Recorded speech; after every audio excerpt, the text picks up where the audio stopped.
ಯಾವ ಈಗ ಬೆಳಿಗ್ಗೆ ಬಂದಿದ್ದೆ ಇಲ್ಲಿ ಹಾಕಿದ್ರು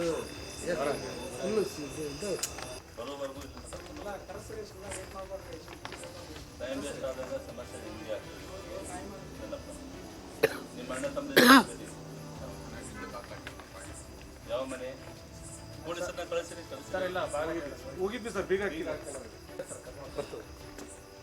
ಮಕ್ಕಳು ಇದ್ದಾರೆ ಕಳಿಸ್ಬೇಕು. ಎಷ್ಟು ವರ್ಷ ಮಕ್ಕಳಿಗೆ? ಮಗಳು 14 ವರ್ಷ. ಎಷ್ಟನೇ ಕ್ಲಾಸ್ ಹೋಗ್ತಾರೆ? ನೋಡ್ಬೇಕಲ್ಲ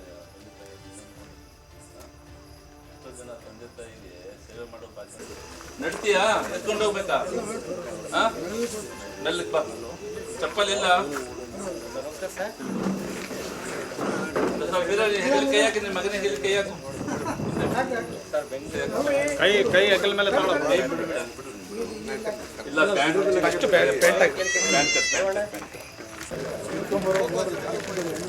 ಹಾಂ ಸ್ವಲ್ಪ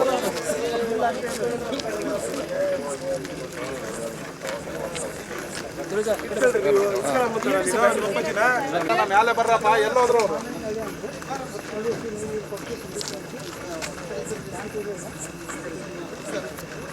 ಕುತ್ಕೊಂಡು ಹಂಗೆ ಮೇಲೆ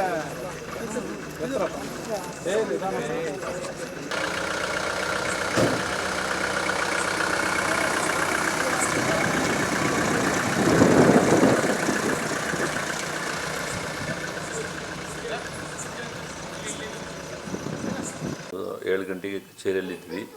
ಈಗ ನಮ್ಮ ಹಿರಿಯ ನಾಗರಿಕರ ನಿರಾಶ್ರಿತರ ಕೇಂದ್ರದಿಂದ ನಮಗೆ ಕರೆ ಮಾಡಿದ್ರು, ಈ ಥರ ನಾವು ಮಧ್ಯಾಹ್ನ ಆ ಯಜಮಾನನ ಮನೆಗೆ ಬಿಟ್ಟು ಬಂದಿದ್ದೀವಿ, ಅವ್ರನ್ನ ಮನೆಯಿಂದ ಹೊರಗಡೆನೇ ಇಟ್ಟಿದ್ದಾರೆ ಅಂತ 7 ಗಂಟೆಗೆ ಕರೆ ಬಂದಾಗ ಇಮಿಡಿಯೇಟಾಗಿ ನಾವು DYSP ದಿನಕರ್ ಅವ್ರನ್ನ ಮಾತಾಡಿದ್ವಿ. ಆನಂತರ ಅವರು CP ಅವ್ರನ್ನ ಕಳಿಸಿದರು. ಆನಂತರ ಆರೋಗ್ಯ ಇಲಾಖೆಯವ್ರನ್ನ ಮಾತಾಡಿದ್ವಿ. ಆನಂತರ ನಮ್ಮ ಹಿರಿಯ ನಾಗರಿಕರು ಮತ್ತು ಅಂಗವಿಕಲರ ಕಲ್ಯಾಣಾಧಿಕಾರಿಗಳನ್ನ ಮಾತಾಡಿಕೊಂಡು ಅವರೆಲ್ಲರ ಜೊತೆ ಸೇರ್ಕೊಂಡ್ಬಿಟ್ಟು ಆ ಸ್ಪಾಟಿಗೆ ಹೋದ್ವಿ. ಸ್ಪಾಟಿಗೆ ಹೋಗಿಬಿಟ್ಟು ನೋಡಿದಾಗ ಅವ್ರನ್ನ ಹೊರಗಡೆ ಮಲಸಿದ್ರು. ಆಮೇಲೆ ಮನೆಯಲ್ಲಿ ಎಲ್ಲರೂ ಒಳಗಡೆ ಇದ್ದರು.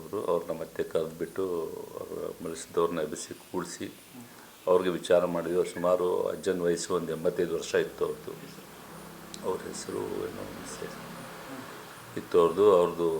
ಸುಮಾರು ಊಟ ಮಾಡಿಸಿದ್ದಿಲ್ಲ ಅವ್ರಿಗೆ. ಊಟ ಮಾಡಬೇಕು ಅಂದ್ರೆ ಮತ್ತು ಅವ್ರ ಮನೆಯಿಂದಲೇ ಅವ್ರ ಸೊಸೆ ಮಗನ ಕೈಯಿಂದಲೇ ಊಟ ಮಾಡಿಸಿದ್ವಿ.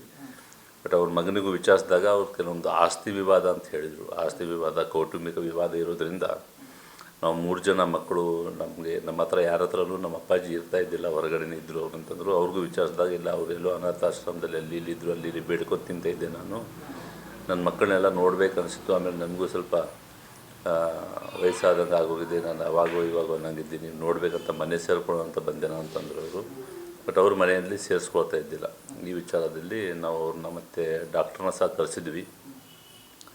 ಅವರು ಸಹ ಪರೀಕ್ಷೆ ಮಾಡಿದರು.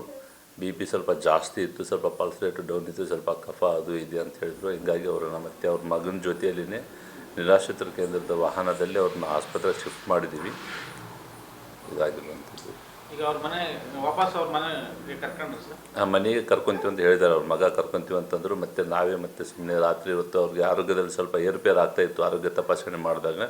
ಹೀಗಾಗಿಬಿಟ್ಟು ಒಂದು 2 ದಿವಸ ಆದ ನಂತರ ಅವ್ರು ಮತ್ತೆ ಆಸ್ಪತ್ರೆಯಿಂದ ಸ್ವಲ್ಪ ಡಿಸ್ಚಾರ್ಜ್ ಆದಮೇಲೆ ಮನೆಯಲ್ಲಿ ಕರ್ಕೊತೀವಿ ಅಂತ ಹೇಳಿದ್ದಾರೆ. ಪೊಲೀಸರಿಗೂ ಸಹ ನಿರ್ದೇಶನ ಕೊಟ್ಟಿದ್ದೀವಿ. ಅವ್ರದ್ದು ಏನು ಕೌಟುಂಬಿಕ ಕಲಹ ಇದೆ, ಆಸ್ತಿ ವಿವಾದ ಕಲಹ ಇದೆ, ಅದನ್ನು ಬೆಳಗ್ಗೆ ಅವ್ರನ್ನ ಎಲ್ಲರೂ ಕರೆಸಿಬಿಟ್ಟು ಏನಿದೆ ವಿಚಾರ ಮಾಡಿ ಅಂತ ಹೇಳಿದ್ವಿ. ಅವರು ಸಹ ಅದನ್ನು ಬೆಳಗ್ಗೆ ಅವ್ರನ್ನ ಕರೆಸ್ತು ಅಂತ ಹೇಳಿದ್ದಾರೆ.